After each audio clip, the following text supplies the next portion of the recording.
I haven't did one of these in years.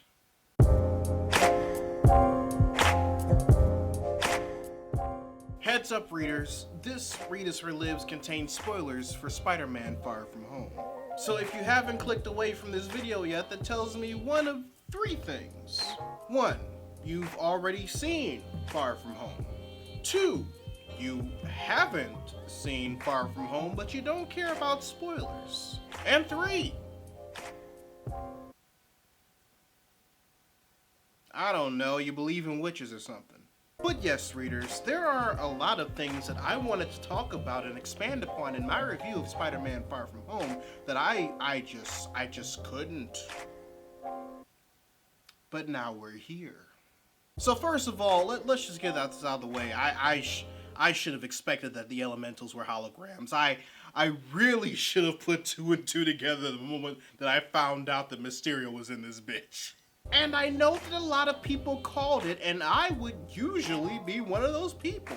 But it's kind of hard to do that when you're dealing with enemies that pre-existed in the comics. Not that they would probably use Sandman again after what happened the last time, even though his version of Sandman wasn't really that bad.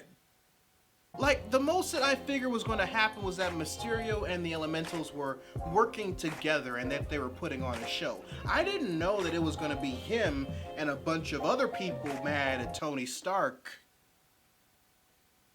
Again.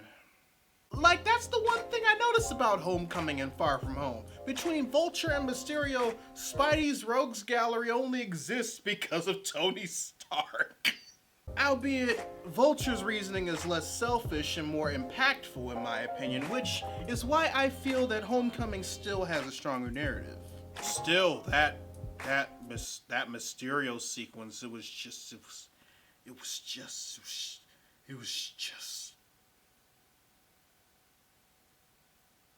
Like, that's the shit that I was talking about in my top 5 favorite Spidey villains vid. You have no idea how wide the grin on my face was watching him put Peter through that. That shit was amazing. And yeah, that was also the part of my review where I mentioned that considering the circumstances, it looked like the movie and even the MCU was replacing Uncle Ben with Tony Stark. I mean, in his defense, Mysterio doesn't know who Uncle Ben was. He wouldn't know to put "Here lies Ben Parker" on the tombstone. He had to work with what he had. Like, if this was Scarecrow's fear gas from Batman's Rogues Gallery, then yes, that probably would have been there. Shit, even Mephisto would have done that if we're gonna keep it in Marvel. But the way Mysterio said, and I'm paraphrasing because I've only seen the movie once, maybe if you were better, he'd still be alive. It sounded like he should have been talking about Ben, because he could have actually done something about that. Not Tony making a sane-ass decision to use the Infinity Stones. But, like I said before, it was a nitpick, and considering that was like the only nitpick I had with the movie, that says a lot.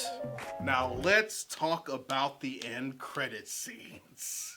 So, my theater cheered when it was revealed that JK Simmons was back as Jonah Jameson during the mid-credit scene. Did yours?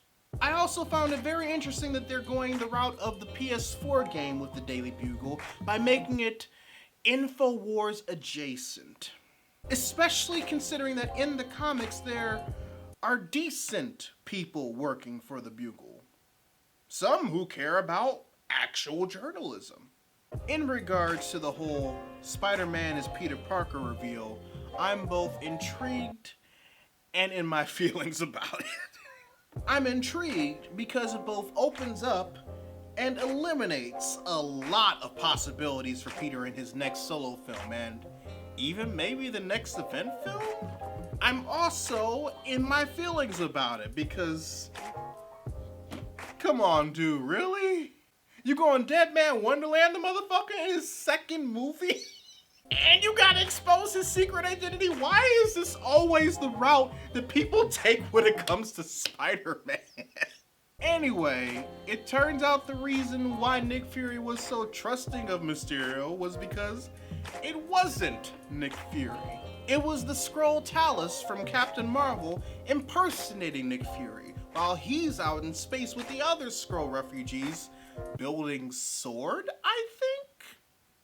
Now you see why all of this feels more like the beginning of Phase 4 to me as opposed to the end of Phase 3. All Far From Home is doing in regards to the MCU as a whole is just revealing new shit. Both the story and the plot twists emphasize on using the foundation of the previous movies to build brand new paths that are beginning to branch off in various ways from just one movie alone. I mean, I'm interested in seeing where they go with it since, you know, Secret Invasion is pretty much off the table as far as possible arcs are concerned. And so far, it doesn't look like there's any truth to that Norman Osborn Dark Avengers arc rumor. But yeah, if anything, Spider-Man Far From Home was less of an epilogue for Phase 3 and more of Chapter 1 for Phase 4. Still enjoyable though. I pay to see it again. But I digress, readers. Your homework assignment for the day. If you've seen it, write in the comments section below one of your favorite moments of Spider-Man Far From Home. If you want to help financially support the channel, you can join my Patreon by clicking the card at the end of the video or in the link in the description down below, where you can also find a link to my merchandise store. Or if you prefer to give a one-time donation, you can find links to my PayPal and my Ko-fi account in the description box as well. Also, make sure you subscribe to the channel and turn on notifications, because I post new videos every Monday, Wednesday, and every other Friday. But until then, this is Readus 101. Class dismissed.